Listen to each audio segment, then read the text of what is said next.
প্রাক্তন তৃণমূল সাংসদ কবির সুমনের পোস্ট মুখ্যমন্ত্রীর মন্তব্যের প্রেক্ষিতে ইতিমধ্যেই পোস্ট করেছেন কবির সুমন। মুখ্যমন্ত্রী যে মন্তব্য করেছেন সেই মন্তব্য নিয়েই পোস্ট কবির সুমনের। মুখ্যমন্ত্রীর মন্তব্যের প্রেক্ষিতে পোস্ট কবির সুমনের। প্রাক্তন তৃণমূল সাংসদ কবির সুমন মুখ্যমন্ত্রীর মন্তব্যের প্রেক্ষিতে পোস্ট কবির সুমনের। অভয়া বা তিলোত্তমা ধর্ষণ ও খুনের বিচার চেয়ে যে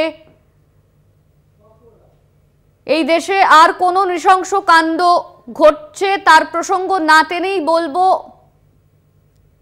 ইতিমধ্যে প্রাক্তন তৃণমূল সাংসদ কবির সুমনের পোস্ট মুখ্যমন্ত্রী মমতা বন্দ্যোপাধ্যায় প্রশাসনিক বৈঠক করে গতকাল যে মন্তব্য করেছেন সেই মন্তব্যের প্রেক্ষিতেই তৃণমূল সাংসদ ও সঙ্গীত শিল্পী কবির সুমনের পোস্ট, সেটা আপনারা দেখতে পাচ্ছেন কলকাতা টিভির পর্দায়। মুখ্যমন্ত্রীর মন্তব্যের প্রেক্ষিতে পোস্ট কবির সুমনের।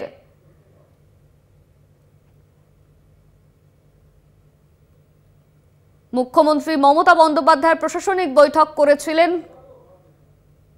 গতকাল, সেইখানে যে মন্তব্য করেছেন মুখ্যমন্ত্রী সেই মন্তব্যের প্রেক্ষিতেই কবির সুমনের এই পোস্ট।